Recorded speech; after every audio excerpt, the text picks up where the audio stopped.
The village of Little Derringford had a reputation for serenity. Tucked between the rolling downs of Hampshire, and bordered by oak woods that whispered with the wind, it seemed the last place on earth for anything sinister to occur. But then, as Miss Jane Marple often observed, wickedness is seldom absent, my dear. It merely hides behind lace curtains and garden hedges. It was the end of October, and autumn had wrapped the countryside in copper and gold. Pumpkins sat on stone porches, the scent of burning wood lingered in the air, and the villagers were abuzz about the event of the season, Sir Reginald and Lady Eleanor Whitcomb's annual Halloween gathering at their ancestral home, Hawthorne Manor.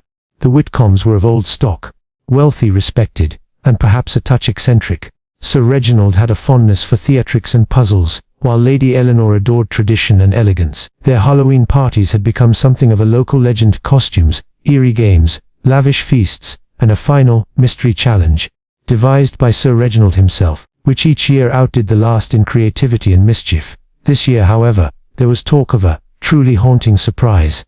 An unexpected invitation Miss Marple had not intended to attend. At 81, she preferred the comfort of her parlour in St. Mary Mead to midnight reveries in draughty manors. Yet when a cream-coloured envelope, sealed with wax and a black ribbon, arrived that Thursday morning, curiosity stirred.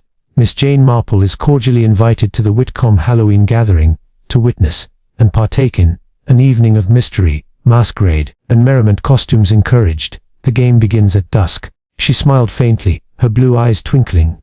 A game, is it? Well, one must always be wary of games, especially those devised by clever men with too much leisure. Her young friend Mrs. Pamela Hartwell, who had stopped by to deliver a basket of apples, was thrilled. "Do say you'll go, Miss Marple!" "Everyone who's anyone is attending. I hear even Inspector Cray will be there, off duty of course. It's to be the grandest evening yet." Miss Marple hesitated. Her rheumatism was acting up, and she disliked late nights. Yet something about the tone of the invitation, its air of mystery, almost challenge, pricked her interest. "Perhaps I shall go after all," she said thoughtfully. "One never knows when one might be of assistance." Arrival at Hawthorne Manor. The night of the 31st arrived cold and misty. A pale moon hung low over the fields, and the winding lane to Hawthorne Manor was lined with lanterns carved into grimacing faces. Miss Marple, bundled in a Douve grey cloak, arrived by hired motorcar. She wore a simple costume, a silver shawl, a lace cap, and a cameo brooch. A fortune teller, she'd explained modestly, though she had no need of cards to read people's fates. The manor loomed ahead, a vast Elizabethan structure with ivy-covered walls, gables, and tall, narrow windows flickering with candlelight. Inside, laughter echoed through marble halls. Guests in elaborate costumes mingled among cobwebbed chandeliers and jack-o'-lanterns. The scent of mulled wine and beeswax filled the air. A tall figure in a black cloak approached. Sir Reginald Whitcomb, his silver hair slicked back, eyes gleaming behind a Venetian mask. "Miss Marple, how honored we are to have the keenest mind in Satan, Mary Mead under our roof." He kissed her hand gallantly. "You are just in time for our game. I've devised something special this year. The Say Ain't's game. Each guest shall play a role, and before the night is out, we'll uncover a murder. Let us hope," Miss Marple said gently, "that it remains purely a game." The guests, there were 7 principal guests, each intriguing in their own way. Sir Reginald Whitcomb, the host, retired diplomat, fond of riddles and dramatic flair, charming yet controlling. Lady Eleanor Whitcomb, his graceful wife, pale and soft-spoken, with a nervous air that suggested secrets beneath her calm exterior.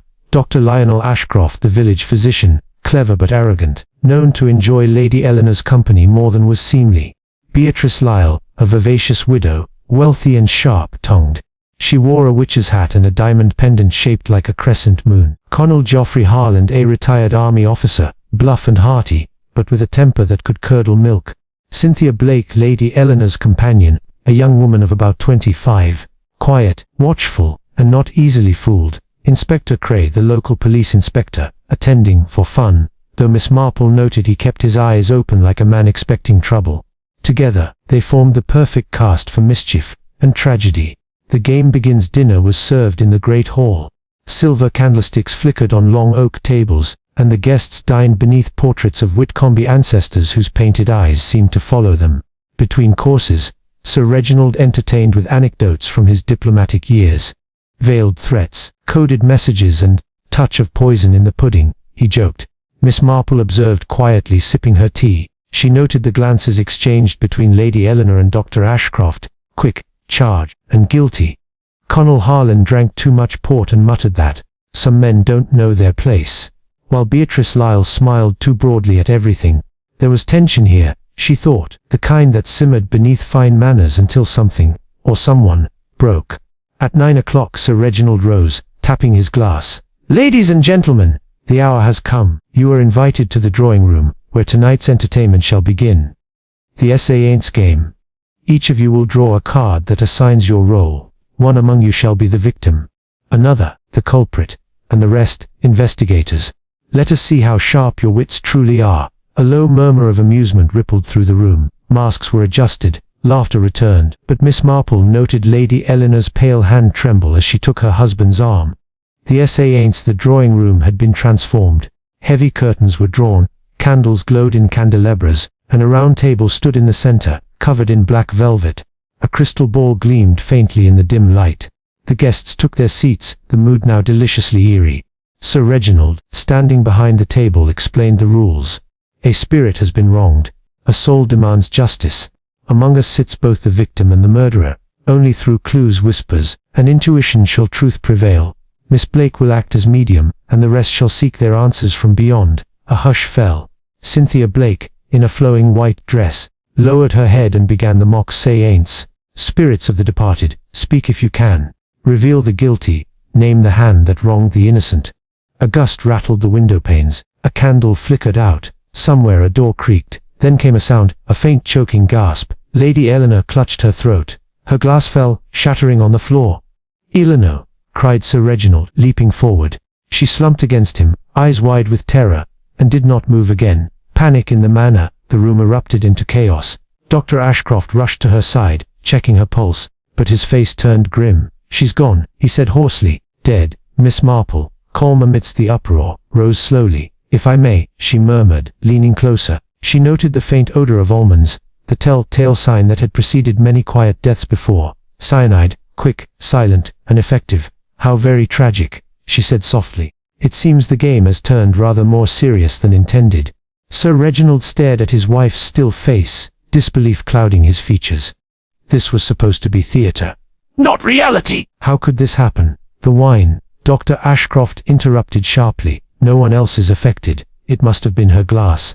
Miss Marple's gaze swept the table. 7 glasses, one now shattered. She noticed how Beatrice Lyle's hand shook as she reached for her handkerchief, how the colonel's jaw clenched, and how Cynthia sat frozen, eyes fixed on the dead woman as though seeing more than anyone else could.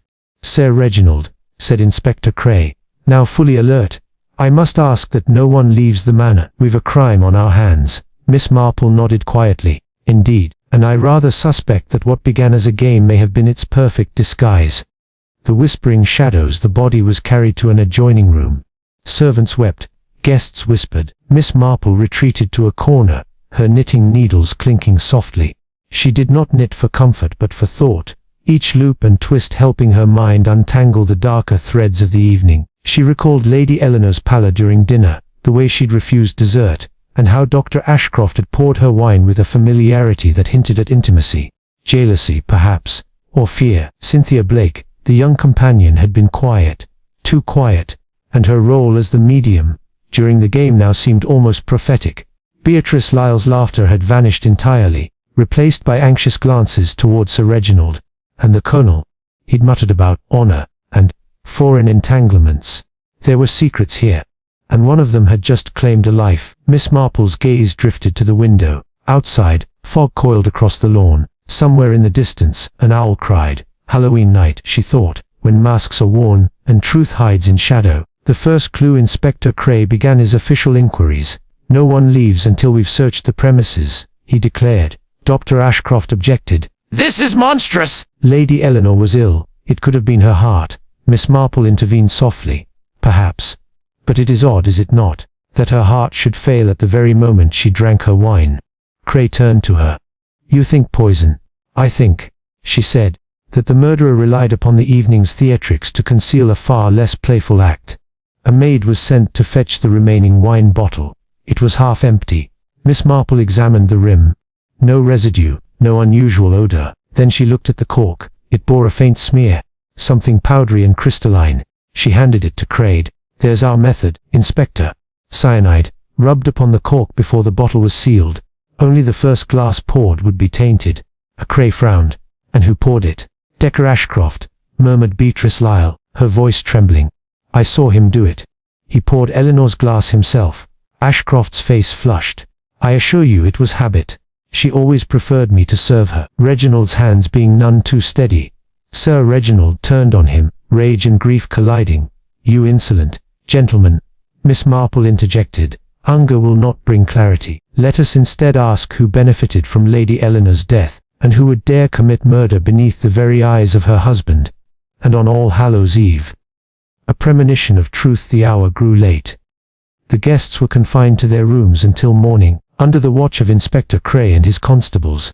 But Miss Marple remained in the drawing-room, seated by the fire, her eyes reflecting the flames. It was not fear she felt, only sorrow, and a deep, intuitive unease. The pieces were there, scattered like cards on a table. The S.A. Aints game had been the perfect setting, a play within which the real drama had unfolded, and yet, she thought, it was too perfect, too staged. She glanced at the crystal ball on the table, its surface catching the firelight. Beneath it, she noticed something odd, a folded note, half hidden under the velvet cloth. She reached for it. It read, "Forgive me, but I can no longer live with the truth. After tonight, all shall be known." The handwriting was delicate, unmistakably Lady Eleanor's. Miss Marple folded the note slowly. "Oh dear," she whispered. Then this was not merely a crime of opportunity, it was a reckoning. Outside, the clock struck midnight. The manor groaned under the weight of silence, and somewhere in the hall, a floorboard creaked, as though someone still walked among the living, when they ought not to. Miss Marple closed her eyes for a moment. "Yes," she murmured, "I believe the game has only just begun." The first light of dawn crept through the tall windows of Hawthorne Manor, painting the grey corridors in cold hues. The fog that had wrapped the house through the night still lingered, as if reluctant to leave the grounds where death had visited.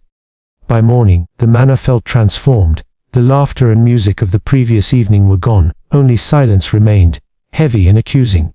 The guests, now prisoners of circumstance, gathered reluctantly in the breakfast room, where tea had been laid out though few had appetite for it. Miss Marple sat quietly near the window, knitting needles glinting softly in the dim light. To the untrained eye, she looked every bit the harmless old lady, but her mind was already arranging facts as neatly as her stitches. Inspector Cray entered briskly, his coat buttoned, his manner clipped. "Good morning, ladies and gentlemen. I shall require everyone's patience a little longer. Lady Whitcomb's death was not natural. A toxicologist from Winchester is on his way, but the preliminary signs point to poison. Cyanide." A murmur ran through the room. Dr. Ashcroft's spoon clattered against his saucer. "I told you she was unwell." "Cyanide! Preposterous!" "It's absurd." "Absurd or not, Doctor," Cray cut in. "You poured her drink." Beatrice Lyle gave a sharp little laugh, brittle as glass. "How dramatic, Inspector. This is precisely what Reginald would have wanted. A proper murder mystery. Only this time, he got rather more than he bargained for." Sir Reginald's face turned crimson. "Madam, my wife is dead. Then perhaps you should reflect." Beatrice shot back, on why she was so unhappy in life. There was a tense silence. Miss Marple, who had been observing without interruption, chose this moment to speak. "Forgive an old woman," she said mildly, "but grief often makes us cruel. Perhaps, Inspector, it might be best to begin at the beginning." The dinner table. Reconstructing the evening, under Miss Marple's calm guidance, the guests reluctantly revisited the previous night's events. Sir Reginald described how the wine had been poured by Dr. Ashcroft, and how Lady Eleanor had sipped only once before the collapse. Cynthia Blake confirmed that no one else had touched her glass. The servants had been dismissed from the room before the game began. Inspector Cray jotted briskly, "So the opportunity lies among the 7 of you." Colonel Harlan snorted.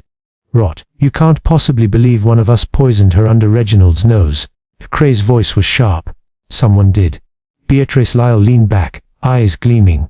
"Oh, come now, Geoffrey, you're not exactly above suspicion. You had quite the argument with Lady Eleanor last week, over those dreadful stocks she sold. That was business, not murder." Miss Marple looked up, her eyes serene but penetrating. "Still, it does suggest that Lady Eleanor had secrets not everyone appreciated. Tell me, Colonel, what was the quarrel truly about? Harland shifted uncomfortably. Her late father invested heavily in the firm I manage. She'd wanted to withdraw funds. I told her it was unwise. That's all. Beatrice's smile was thin. And yet you stood to lose quite a sum if she did. Miss Marple resumed her knitting. So money, affection, and pride. Such common motives, yet so often underestimated. Private observations later, Miss Marple requested to see the drawing room again, where the death had occurred. Inspector Cray accompanied her, though somewhat grudgingly. He'd learned from previous encounters that the elderly spinster's observations often proved inconveniently accurate. The room was just as they'd left it. The crystal ball still sat upon the velvet cloth, the air faintly scented with smoke and flowers. Miss Marple moved slowly, examining the table, the wine bottle, and the candle stubs. She paused by Lady Eleanor's chair. "There is something rather curious," she murmured. Cray frowned. "What now?" Miss Marple pointed at the carpet beneath the chair. "Do you see a small scorch mark, as if from a candle that fell or was dropped? Yet none of the candles are missing." Cray crouched. "You think it's connected?" "I think," she said gently, "that whoever tampered with Lady Eleanor's drink may have used the darkness of that moment, when the candle went out, as their cover." Cray straightened, conceding a nod. "A distraction, you mean?" "Precisely. And if one candle was snuffed, it might have been deliberate." She turned, eyes sweeping the room once more. "Tell me, Inspector, has the letter been examined?" "The note found under the table? Yes, it's in her handwriting." Miss Marple's brows furrowed slightly. "And yet it troubles me. Lady Eleanor wrote, 'After tonight, all shall be known.' That sounds less like despair, more like intention. She meant to reveal something. Perhaps she threatened the wrong person." Cray said grimly. "Indeed," Miss Marple said softly. And they silenced her before she could speak. A conversation in the garden after luncheon. Miss Marple ventured into the gardens, where she found Cynthia Blake walking alone near the yew hedges. The young woman looked pale, her eyes shadowed. "Miss Blake," Miss Marple called gently, "you mustn't catch cold, it's quite damp." Cynthia smiled faintly. "I don't mind. The air helps me think." Miss Marple joined her on the gravel path. "You were fond of Lady Eleanor, I think." "Yes," Cynthia said softly. "She was kind to me, more than most would have been. She took me in after my father died. I owed her everything." "But you feared her husband?" Cynthia hesitated. "Not feared. But Sir Reginald could be overbearing. He liked to control things, even people. The house runs on his schedule, his moods, his whims. Lady Eleanor seemed smaller every year." Miss Marple's eyes were kind but steady. Was she planning to leave him? Cynthia's silence was answer enough. Finally she said, she wanted to. But she couldn't. There were letters. From years ago, someone was blackmailing her. Miss Marple's knitting paused mid-loop. "Letters? Of a personal nature?" "Yes. From before she married. She told me she'd made a foolish mistake. One that could ruin her if it became known. She was frightened. But she meant to tell Sir Reginald the truth last night. She said she wanted to start fresh. To end the lies, she called it." Miss Marple's gaze softened. "And someone made sure she never did." Cynthia nodded, tears glistening. "She trusted too many people, Miss Marple. Especially the wrong ones." A medical matter. By late afternoon, Dr. Ashcroft could be found in the library, pacing before the fireplace. When Miss Marple entered, he stopped abruptly, as though caught in a guilty thought. Miss Marple. Come to inspect me as your next suspect, I presume." She smiled faintly. "You are perceptive, Doctor. But I assure you, I prefer facts to presumptions." He sighed, pouring himself a whiskey. "Very well. What would you know? Lady Eleanor's health, to start with. Was she truly as delicate as you claimed?" "She suffered from mild anemia and nerves, nothing more." "Then your explanation of a heart attack was convenient," he admitted, running a hand through his hair. "I panicked." Good God, I was fond of her, Miss Marple. "I would never have harmed her." Miss Marple's voice was soft, but her gaze was unwavering. Fondness can be dangerous when it crosses into obsession. He looked sharply at her. "You think me capable of?" "I think," she interrupted gently, "that men often deceive themselves about the nature of their attachments. Did Lady Eleanor share your sentiment?" His silence spoke volumes. "I see," Miss Marple said kindly. "Unrequited affection can make even the most rational mind do unwise things. Tell me, Doctor, who else knew of your feelings?" "Everyone," he said bitterly. "Reginald, Beatrice, even that blasted colonel, they all made sport of me behind my back. Miss Marple rose. I dare say the laughter has stopped now. As she turned to go, he called after her, if you truly want to know who killed her, find out who sent those letters. That's where the rot began. The secrets of Beatrice Lyle that evening. The atmosphere in the manor had grown tense, like a theatre before the curtain falls. Rain lashed at the windows, the wind howled through the chimneys, and the flicker of the lamps threw uneasy shadows along the corridor walls. Miss Marple requested a word with Beatrice Lyle, who was found in the music room, idly striking chords on the grand piano. My dear, said Miss Marple pleasantly, I was hoping you could tell me about Lady Eleanor's friendships, particularly yours. Beatrice laughed, low and sardonic. Friendships, my dear lady, we tolerated one another. I found her insipid, she found me vulgar. That's the upper classes for you. Charm on the surface, poison underneath. Oh, curious. Miss Marple said mildly. One might almost say the same of this house. Beatrice's eyes narrowed. You're sharper than you look, Miss Marple. Flattery won't make me any less inquisitive, Miss Marple said, knitting serenely. You see, I find it interesting that Lady Eleanor confided in you about her husband's finances. Beatrice froze. What are you implying? Oh, nothing, Miss Marple said sweetly. Only that gossip travels quickly, and that you, Mrs. Lyle, seem to know quite a lot about everyone here. For instance, that Sir Reginald had debts. Beatrice rose, chin high. If you're suggesting I blackmailed her, you're mistaken, though I might have done. She certainly had enough secrets to sell. Miss Marple's expression didn't change. Blackmail is such a vulgar word. Let's call it opportunism. I dare say Lady Eleanor's death has made certain letters quite valuable. Beatrice's composure cracked for a moment. Then she gave a brittle laugh. You're very clever, Miss Marple. Too clever, perhaps. Be careful where you prod. This house has teeth. Miss Marple met her gaze calmly. So do I, my dear. An empty safe that night. As the guests retired early under Inspector Cray's orders, Miss Marple lingered in the corridor. A faint sound caught her ear. The creak of hinges, the scrape of metal. She followed the noise to Sir Reginald's study. Through the half-open door, she saw the baronet bent over a safe behind his desk. His hands trembled as he rifled through its contents. Miss Marple knocked lightly. Can't sleep, Sir Reginald. He spun around, pale. Miss Marple! You startled me. Forgive me. I sometimes suffer from wakeful nights myself. He hesitated, then sighed. I was looking for some papers, my wife's. They're gone. The letters. He stared. How did you know? I didn't, she said mildly. But I suspected. It seems Lady Eleanor's private correspondence has attracted much interest. Sir Reginald sank into a chair, looking suddenly older. She told me nothing, you know. I only learned of them yesterday. Anonymous notes demanding payment for their return. She swore she'd handle it herself. I never imagined. He broke off, voice choked. Good God, what have I done? Miss Marple's tone softened. Perhaps nothing worse than trust too little. But someone in this house knew, and took advantage of it. He looked up sharply. Do you think the blackmailer killed her? I think, she said quietly, that the blackmailer may have become the murderer when Lady Eleanor refused to pay. A revelation in the attic. The following morning brought a grim discovery. One of the maids, sent to dust the attic rooms, screamed loud enough to summon half the household. Inspector Cray and Miss Marple were first to arrive. There, beneath a pile of old trunks, lay a bundle of papers tied with red ribbon, Lady Eleanor's letters. Cray lifted them carefully. Hidden here. Why? Miss Marple examined the dust and cobwebs. Not long, she said. The layer is thin. Someone hid them last night, after Eleanor's death. Cray frowned.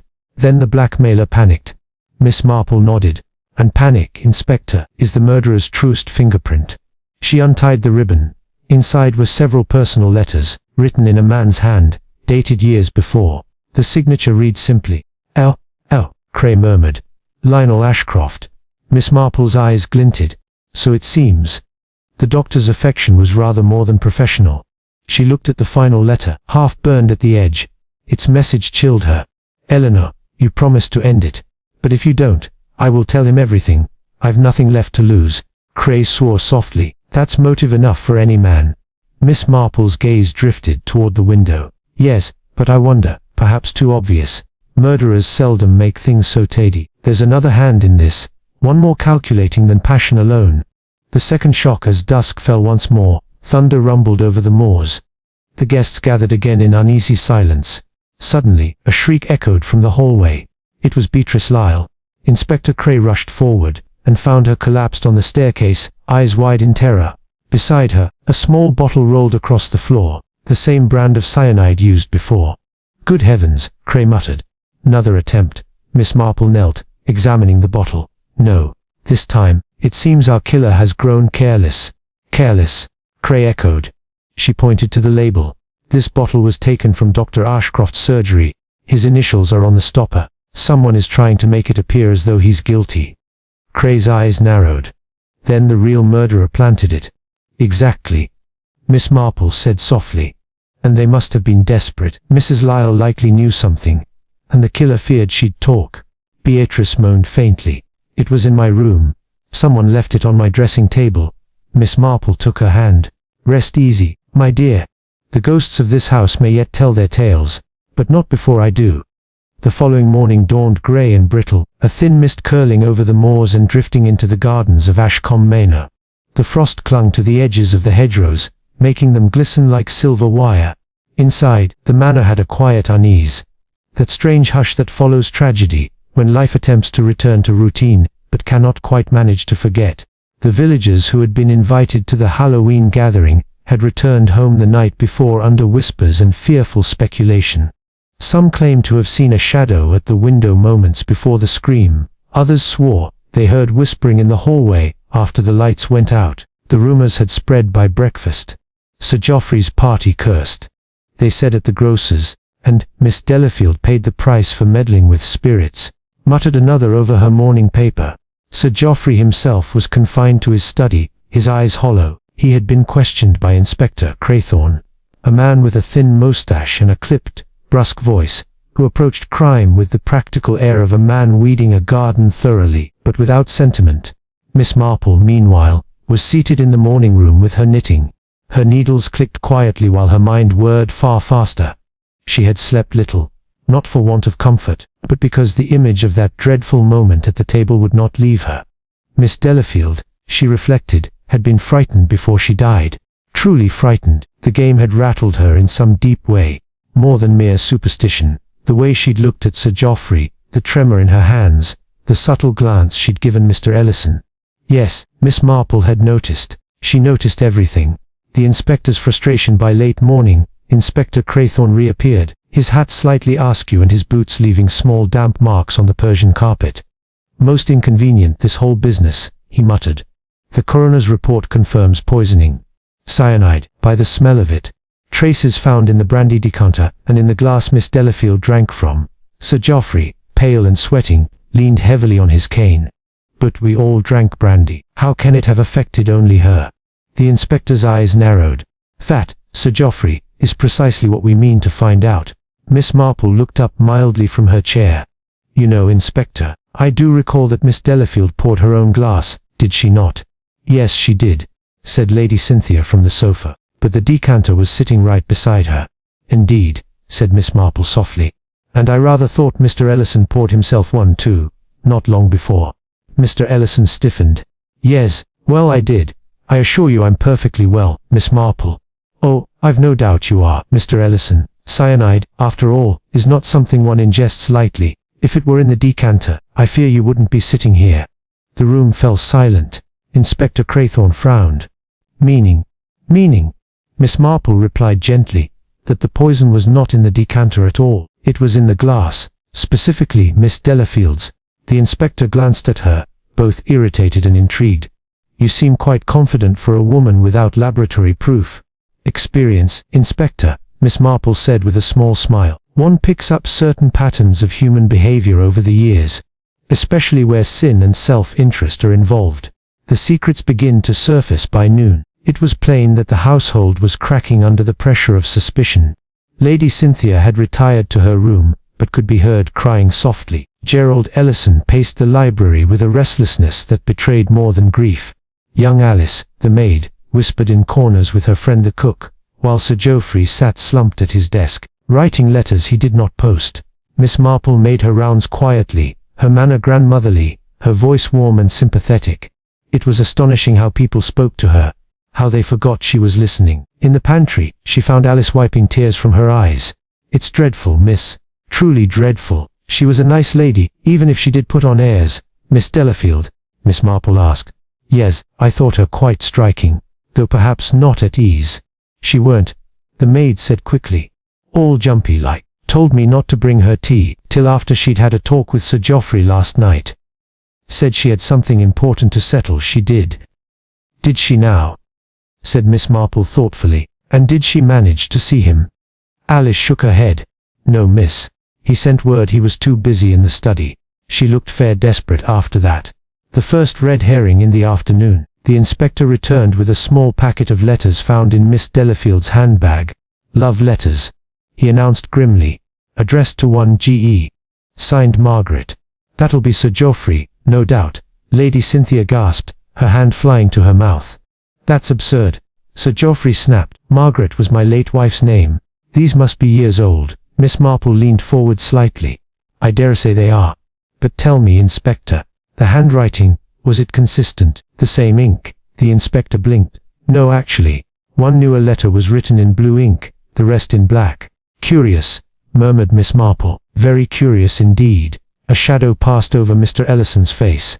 If she had been blackmailing Sir Geoffrey, he said quietly, it might explain her distress, and perhaps even her death. Miss Marple gave him a long, mild look. Indeed, Mr. Ellison, though blackmail, like brandy, is a poison that often turns on the hand that pours it. The game's forgotten clue later that evening, when the servants had withdrawn, and the guests were subdued into silence, Miss Marple asked to see the dining room once more.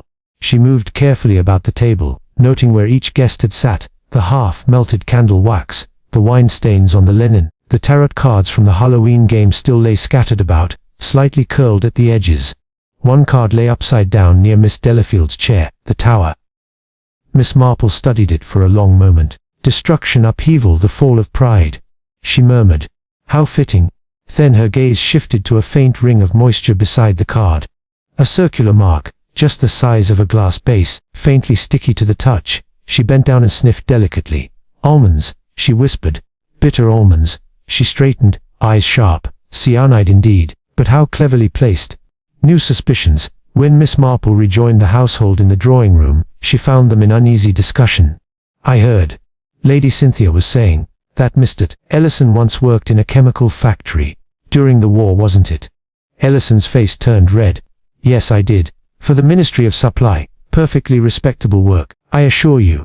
Respectable, murmured Sir Geoffrey. Yet oddly convenient. I resent that implication. Ellison snapped. If anyone here had reason to silence Miss Delafield, it wasn't me. She'd been haunting you, Geoffrey, with those letters. Miss Marple interjected gently. And yet, one cannot ignore that Miss Delafield seemed frightened of you, Mr. Ellison. She looked at you before she died. Quite pleadingly, as I recall. That's nonsense, he said. You're imagining things. Perhaps, said Miss Marple softly, though I have seldom found imagination to be the source of truth. Only its curtain. The second red herring that night. Another discovery shook the house. The cook, while tidying the breakfast room, found a small vial behind the sideboard. Inside was a residue of pale crystals. The label read potassium cyanide, laboratory use. Inspector Craythorne examined it grimly. Found in the servants' corridor, Miss Marple. One of the maids could have taken it. Alice was summoned, trembling. I swear, sir, I never touched the stuff. I just cleaned where the lady told me. Which lady? Asked Miss Marple quietly. Miss Delafield, she whispered. She said she didn't trust certain people, and asked me to bring her brandy from the sideboard last night. Miss Marple's eyes glinted. From the sideboard, you say? Not from the decanter on the table? Alice nodded. Yes, miss. There's a smaller one, the older cut glass one. Miss Delafield said she liked that one better. Eh? Said Miss Marple. So she poured her drink from a different decanter entirely. That changes everything. Inspector Craythorne frowned. Then whoever poisoned her must have tampered with that decanter. Indeed, said Miss Marple, her tone cool and precise. And the veal, left behind so conveniently in the servants' corridor. Why, it's a little too obvious, don't you think? Murderers seldom advertise their tools. A visit to the churchyard the next morning. Miss Marple took a quiet walk to the village churchyard. The vicar's wife, Mrs. Denham, met her there, her cheeks rosy from the cold. Terrible business at the manor, Miss Marple. Terrible. And all on All Hallows Eve. Yes, said Miss Marple softly, brushing frost from a gravestone. A time when truth and deceit seemed to mingle freely. Tell me, Mrs. Denham, did you know Miss Delafield well? Only slightly, said the vicar's wife. But I remember she used to come to the churchyard some months ago, always to the same grave, Margaret Ellison's. Miss Marple stopped. Mr. Ellison's late wife. Just so. She'd lay flowers, sometimes weep a little. I always thought it odd. They weren't relations, were they? No, murmured Miss Marple, but perhaps they were something else entirely. The final twist. By that evening, Miss Marple's mind had arranged the puzzle into order. She had one last test to perform. She asked Sir Geoffrey, Lady Cynthia, and Mr. Ellison to gather in the drawing-room once more. The fire crackled, rain beat softly against the windows. Ladies and gentlemen, she began, her voice calm but resolute, I believe I know who killed Miss Delafield. Ellison scoffed. Do you now? Yes, Ellison. And you should be very careful what you say next. The room stiffened. She was not blackmailing Sir Geoffrey, though she wished to appear as if she were. No, her letters were bait. The newer letter, written in blue ink, was meant to mislead, to suggest a current affair where none existed. She wanted someone to believe that Sir Geoffrey's reputation was at stake. Sir Geoffrey frowned. But why? Because, Miss Marple said, turning her gaze on Mr. Ellison, she was your late wife's sister. She blamed you for Margaret's death, believing you had driven her to despair. When she discovered you were courting Lady Cynthia, she sought to expose you, perhaps even to humiliate you at last night's party. Ellison's face drained of color. She planned the performance of the Halloween game to reveal your secret. Miss Marple continued. But you discovered her plan first. You knew she kept cyanide in her handbag, a relic from your own work. You poisoned the brandy decanter she favored, intending her death to look like her own doing. Lies, Ellison shouted. I loved. Miss Marple's voice cut through like silk. You loved no one but yourself, Mr. Ellison. You underestimated one thing, that Miss Delafield switched decanters last minute, and that your stage clues would be too perfect. Murder is rarely tidy. The inspector stepped forward. Mr. Ellison, I'm afraid you'd best come with me. As he was led away, Lady Cynthia began to sob quietly. Sir Geoffrey, shaken but relieved, turned to Miss Marple. Remarkable, he said softly. How could you possibly have known? Miss Marple smiled faintly, adjusting her shawl. My dear Sir Geoffrey, I have always said, murder is like knitting. Drop one stitch, and the whole pattern unravels. Rain swept through Ashcombe village that night, whispering against the cobbled lanes and tapping on every window pane like the softest of fingers. The gloom seemed to sit heavy upon the rooftops, a tangible melancholy pressing upon all who had been at the manor. Inside the grand old house, the storm's rhythm mingled with the quiet sobs of Lady Cynthia in her room, and the heavy tread of Sir Geoffrey pacing his study. Downstairs, Miss Marple sat before the fire, her knitting resting in her lap, untouched. Her mind was far from the needles and wool. It was tracing every thread of the evening's events, every contradiction, every seemingly innocent remark that had led her to a most unpleasant realization. The case was not finished, not by half. The uneasy calm Inspector Craythorne had left that afternoon with Mr. Ellison under arrest. The newspapers were already humming with speculation. Prominent chemist, held in Halloween murder. One headline would read the next morning. Yet Miss Marple was troubled. It was all too neat, too easy. She could not rid herself of the feeling that something had been placed before her like a puzzle with the pieces already fitted. Ellison's guilt, his history with chemicals, his quarrels, his temper, all made sense. And yet Miss Marple had learned long ago that life rarely presented its truths so cleanly.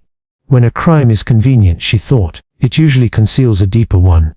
A visit from Lady Cynthia. Soft knock came at her door. Lady Cynthia entered, pale but composed, her shawl pulled tight about her shoulders. Miss Marple, she began softly, I hardly know what to do. Geoffrey has taken to his bed. He won't speak a word to me. Miss Marple looked up kindly. That is natural, dear. Tragedy has a way of silencing men. They brood, you see, because their hearts are not trained to mend the way women's are. Lady Cynthia smiled faintly, though her eyes were red. I can't help feeling it's all somehow my fault. I brought Gerald Ellison here. I insisted on inviting him. Geoffrey said it was foolish. Perhaps, Miss Marple said gently, but no one can be blamed for kindness. Tell me, my dear, Did you ever suspect that Mr. Ellison and Miss Delafield had a connection before this visit? The younger woman frowned. No, or at least, I thought not. Though now that I think on it, Miss Delafield did seem oddly interested in him. She asked many questions about where he lived, what he'd done during the war. I assumed she fancied him. Miss Marple's eyes gleamed with a faint light. Fancy is a dangerous assumption, Lady Cynthia. It clouds judgment, especially when one is dealing with grief. Lady Cynthia looked startled. Grief? Yes. I believe Miss Delafield's interest in Mr. Ellison had very little to do with affection. It was vengeance, of a particularly cold and feminine sort. Lady Cynthia shuddered. How horrid. Horrid, yes, Miss Marple murmured, but understandable. However, she paused, her brow furrowing. If revenge was her object, then why bring the cyanide herself? She rose slowly, her face sharpening with resolve. Lady Cynthia, I wonder. Would you be so kind as to fetch me Miss Delafield's handbag? The inspector took what he thought he needed, but I suspect he overlooked something. The handbag clue within half an hour. Lady Cynthia returned, carrying the deceased woman's elegant crocodile skin handbag. Its clasp was worn, its leather faintly scented of lavender powder and something sharper. Perhaps the ghost of bitter almonds. Miss Marple emptied the contents upon the table: a compact, a folded handkerchief, a few coins, a silver key, and a small address book tied with ribbon. Curious, Miss Marple murmured. No letters. He took those, of course. But this little book might tell us something more personal. She opened it carefully. The handwriting was neat, the names carefully inscribed. She turned a few pages and then stopped. There, under E, was a name she did not expect. E. Ellison Gerald. Do not trust. Miss Marple's eyebrows lifted. Do not trust, she whispered. How very strange, considering she willingly came to his company. Lady Cynthia leaned closer. Perhaps she changed her mind later.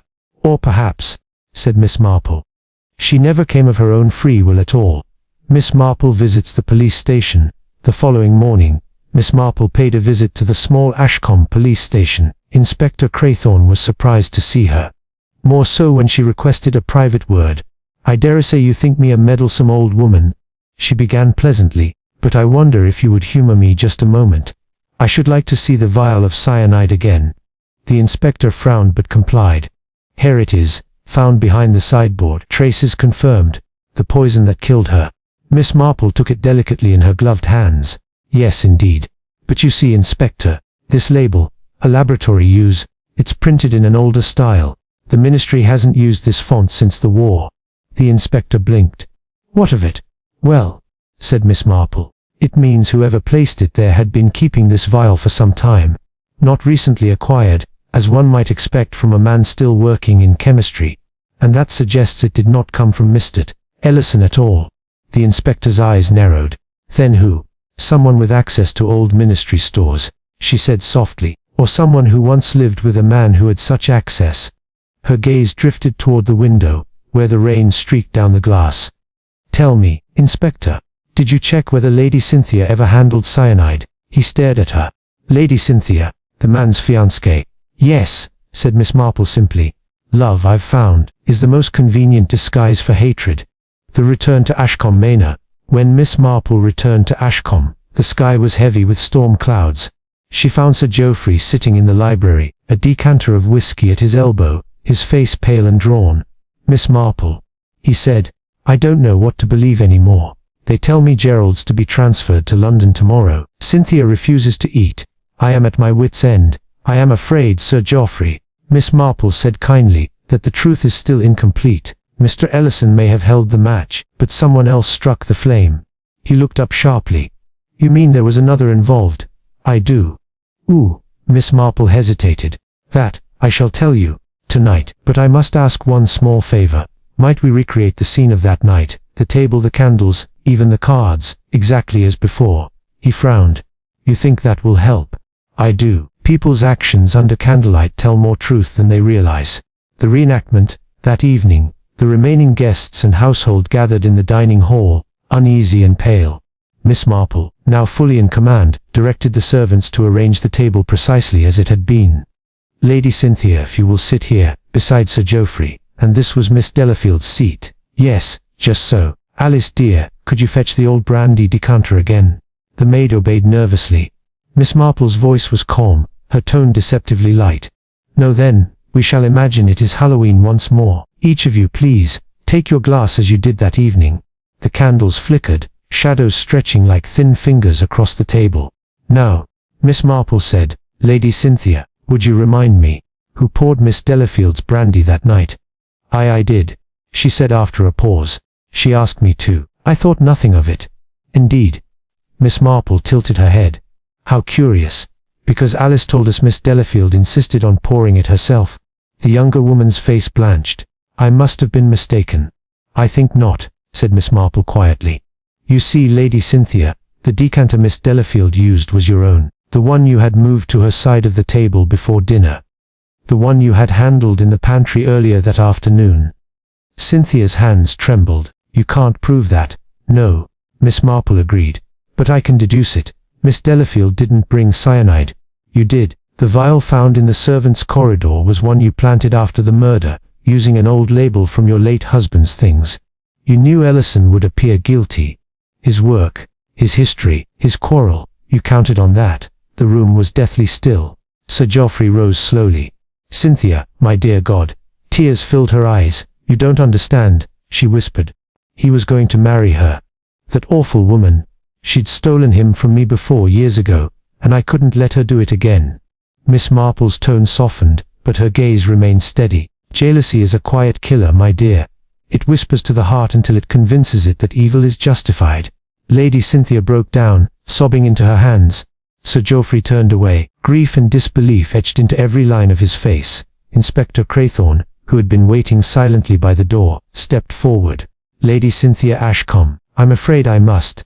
Miss Marple lifted a hand. "Gently, Inspector. There's no need for dramatics. She will go with you quietly, I think." The confession later. As Lady Cynthia sat in the parlor awaiting the carriage to take her away, she turned to Miss Marple. "Do you think God will forgive me?" Miss Marple's voice was low and kind. "I am certain he forgives those who truly repent, my dear, but forgiveness does not spare us from consequence." Cynthia nodded faintly, her tears glimmering like pearls. "I only wanted to be loved, and you were," Miss Marple said softly. "Once. But love cannot be kept by fear, only by truth." Miss Marple reflects. When all was quiet again, Miss Marple returned to the drawing room. The storm had passed, leaving the sky pale and clear. She poured herself a small cup of tea, stirring it thoughtfully. Sir Geoffrey came in, weary and grey. "It seems, Miss Marple, that evil often wears the most charming face." "Indeed it does," she replied. "It is the oldest disguise of all. For the serpent was said to be beautiful once." He looked at her with gratitude. "How did you know?" She smiled faintly. "Oh, the smallest of things." The way she trembled, not at the news of death, but when I mentioned the old ministry label. And then there was her perfume. Lilac and almonds. I've never known a lady to wear almonds who hadn't handled cyanide. He gave a tired chuckle, half in disbelief. "You are extraordinary, Miss Marple." "Not extraordinary, Sir Geoffrey, only observant. Evil may dress itself in silks and smile sweetly, but it cannot hide the trembling of the hand that pours the poison." The morning after, by dawn, Ashcombe Manor was quiet once more. The rain had washed the gardens clean, the moor mist had lifted, revealing fields of green and gold. The newspapers would tell their own tale, a tale of jealousy, betrayal, and the tragedy of a Halloween game gone fatally wrong. But Miss Marple, on the train back to St. Mary Mead, thought of something quite different. She thought of Lady Cynthia's face, the desperation in her eyes, the madness born not of cruelty but of loneliness. She thought of how easily love could curdle into envy, and envy into sin. She sipped her tea and smiled faintly at the countryside passing by. "Human nature," she murmured. "It never changes. We dress it up in our best manners, but beneath it all, it's the same tangled web of fear, pride, and the longing to be loved." The train whistle sounded, sharp and distant, and as the mist closed again over the fields, Miss Marple turned back to her knitting, her mind already at rest. 2 days after the tragic events at Ashcombe Manor, the November sun rose weakly over the moors, its light pale and uncertain, as though the heavens themselves were weary of watching human folly. The mist still clung to the hedgerows, but there was a stillness in the air, a fragile, uneasy peace, the kind that comes after the truth has finally been spoken aloud. Miss Marple remained at the manor at Sir Geoffrey's request. The house was subdued, as if mourning not only the dead but also the loss of its own dignity. The servants moved quietly, speaking only when necessary, and even the clocks seemed to tick with gentler caution. From her chair by the parlor window, Miss Marple could see the garden. The last of the autumn roses had turned brown at the edges, their beauty withering under the first whisper of frost. She thought of Lady Cynthia, proud, gracious, and yet undone by that same cold frost that withers beauty when it is not nourished by truth. It was strange, Miss Marple reflected, how quickly evil could root itself in even the loveliest of hearts. And yet she had seen it too often to be surprised. 2. Sir Geoffrey's confession that morning. Sir Geoffrey entered the parlor, looking 10 years older than he had at the Halloween FT. His hands trembled slightly as he poured himself a cup of tea, spilling a few drops on the saucer. "She's gone," he said softly. "They took her to London yesterday morning. Cynthia, my poor Cynthia." Miss Marple set aside her knitting, and looked at him with deep compassion. "It is always tragic when love blinds us, Sir Geoffrey. But we must remember, her crime was born of desperation, not malice." He nodded, staring at the fire. "You're very kind, Miss Marple, but I cannot forgive her, nor myself. I should have seen it. How jealous she'd become. I dismissed her unease as womanly nerves. Had I listened—" He broke off, the weight of guilt pressing heavily upon him. Miss Marple spoke softly. "We are none of us very good at seeing what we do not wish to see, Sir Geoffrey. And jealousy is a thing that hides in smiles, until it strikes." He looked up, his eyes wet. "Do you truly believe she repented?" "I do," Miss Marple said gently. In the end she spoke as a soul that knew its sin. "There is always hope in that." Sir Geoffrey sighed deeply, then stood, his shoulders slumped. "I intend to sell this place. Too many ghosts in these walls. Too many memories that whisper when the wind rises. Perhaps a wise decision," Miss Marple said kindly. "A change of air can heal wounds that time alone cannot." Fee. The village gossip. By the time Miss Marple took her leave of Ashcombe, the village had already spun a dozen tales about the affair. At the grocer's, Mrs. Penbury was heard saying that Lady Cynthia had been possessed by the spirit of the woman who died. The vicar's wife, Mrs. Denham, declared that it was proof of divine judgment, and old Mr. Trelawney, who fancied himself an amateur historian, announced to anyone who'd listen that these grand houses are always cursed, one way or another. Miss Marple listened to it all with a faint smile and no correction. She had long since learned that gossip, while rarely accurate, serves its own purpose. It helps ordinary people make sense of evil in a world that otherwise feels far too frightening. Still, she wrote a short note to the vicar's wife that afternoon. "Dear Mrs. Denham, I think perhaps it would be charitable if we reminded our good neighbors that Lady Cynthia's heart was once full of kindness. It is better that her memory rest in gentleness than in fear. Yours sincerely, Jane Marple." It was the sort of letter that only Miss Marple could write, kind, firm, and quietly redemptive. IV. Miss Marple's final conversation with Inspector Craythorne.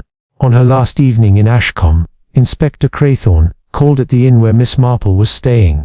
He looked weary, but there was a grudging respect in his expression.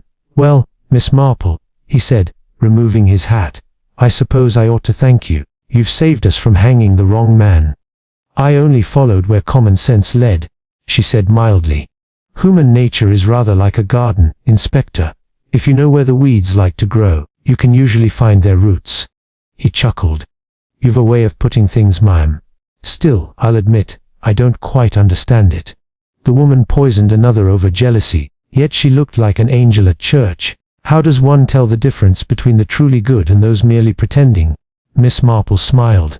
"By time, Inspector, and by little things. How they speak to servants, whether they are kind when no one watches. True goodness is never in words, it's in habits. Sin, on the other hand, always shows itself in haste and deceit." He nodded slowly, as though storing her wisdom for later use. "You make it sound simple." "It is simple," she said gently. "Only people make it complicated."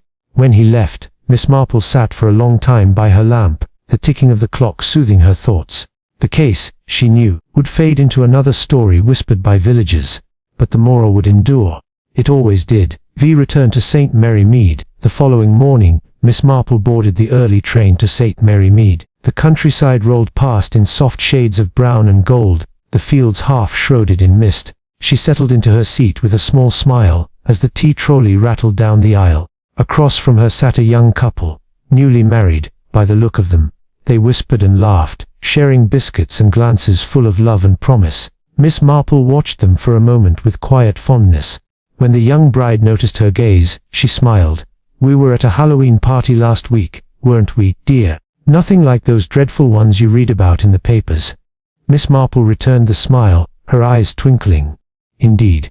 But I've often thought Halloween rather unwise for games that tempt fate. It's astonishing how often people invite mischief, and are shocked when it accepts." The young man laughed. "Oh, surely you don't believe in all that, madam. Ghosts and curses." "Not ghosts," Miss Marple said, sipping her tea. "But I do believe in human wickedness, and that's far more frightening." The couple laughed lightly, not quite understanding. Miss Marple didn't mind. Youth rarely did. Back among the roses, when she returned to her little cottage in St. Mary Mead, her faithful housekeeper, Florence, was waiting at the gate. "Welcome home, Miss Marple. I've kept the fire going, and there's fresh tea on the hob." "How thoughtful, Florence. You are an angel." Miss Marple stepped inside, savoring the familiar scent of rose soap and lavender polish. The cozy sitting room, the ticking clock, the neatly folded newspapers, all spoke of home and safety. Yet, as she hung her coat, her eyes drifted to the window where the garden stretched beyond, half wild and beautiful. The chrysanthemums were in bloom, their yellow heads bowing gently in the breeze. Miss Marple smiled to herself. "Ah, the chrysanthemums," she murmured. "So lovely, and yet so poisonous if prepared the wrong way. Rather like people, I suppose." She sat by the window with her knitting, the needles clicking softly. For a while she simply listened, to the birds outside, to the rustle of leaves, to the faint sound of village children playing somewhere beyond. Life went on, as it always did. Reflection and closure. That evening, Miss Marple wrote a short entry in her notebook. The one where she kept thoughts on human behavior, and the little lessons each case taught her. She wrote, "Jealousy wears the face of love until love no longer recognizes it. Lady Cynthia was not wicked by nature, but weak in spirit. One must never forget that goodness, too, must be tended like a garden, lest the weeds of envy take root unseen. Evil rarely begins in hatred. It begins in wounded pride." She closed the book gently and smiled. "And pride," she whispered to herself, "is the oldest story in the world." An unexpected letter. A week later, a letter arrived, forwarded from the London magistrate. It was from Lady Cynthia. Miss Marple opened it carefully and read in the familiar elegant hand, "Dear Miss Marple, I do not expect your forgiveness, though I shall always be grateful for your kindness. You looked at me not as a monster, but as a woman who had lost her way. The prison chaplain says there is peace for those who seek it. I am beginning, perhaps, to understand. Please tell Sir Geoffrey that I am sorry, not only for what I did, but for the part of myself I let die long before Halloween night. Yours sincerely, Cynthia Ashcombe." Miss Marple folded the letter, her eyes soft with sadness. "Poor child," she murmured, "to learn too late what love really means." She placed the letter in her drawer beside a faded pressed rose, a small memento from the manor garden. Epilogue. A lesson for All Souls' Day. The next Sunday was All Souls' Day. The village church was full, the organ swelling with hymns of remembrance. Miss Marple attended, her usual place near the aisle. The vicar spoke tenderly about forgiveness, how it is not excusing evil but freeing oneself from its shadow. As she listened, Miss Marple thought of Lady Cynthia again, of Miss Delafield, of Mr. Ellison, 3 souls tangled in grief, jealousy and pride. Each had been undone by the same blindness, the refusal to see truth plainly. After the service, several villagers stopped her outside the church. "Terrible business, that manor affair," said Mrs. Penbury. "Makes you wonder if there's any goodness left in the world." "Oh, there's plenty of goodness, Mrs. Penbury," Miss Marple said with a smile. "Only like the sun on a cloudy day, it hides itself when people forget to look for it." The woman nodded, somewhat reassured. Miss Marple continued down the lane, her shawl fluttering in the chill wind, her heart light with the strange, quiet joy that comes after order has been restored, even through sorrow. The final reflection. That evening, back in her cottage, Miss Marple sat by the fire with a fresh pot of tea and her knitting once more. She gazed into the flames, thoughtful and serene. It struck her, not for the first time, how life in all its simplicity mirrored the great mysteries she so often found herself entangled in. Every thread in her knitting was like a person's choice. One loose loop could unravel the whole design. She murmured softly, almost to herself, "Sin begins where reason ends, and ends where repentance begins." Outside, the wind carried the scent of smoke and damp earth, the smell of autumn's end, of another season turning. Miss Marple took up her knitting needles and smiled faintly. "Another case finished," she said quietly. "And, thank heaven, another soul perhaps saved." The fire crackled, the clock chimed the hour, and all was still again in the little village of St. Mary Mead.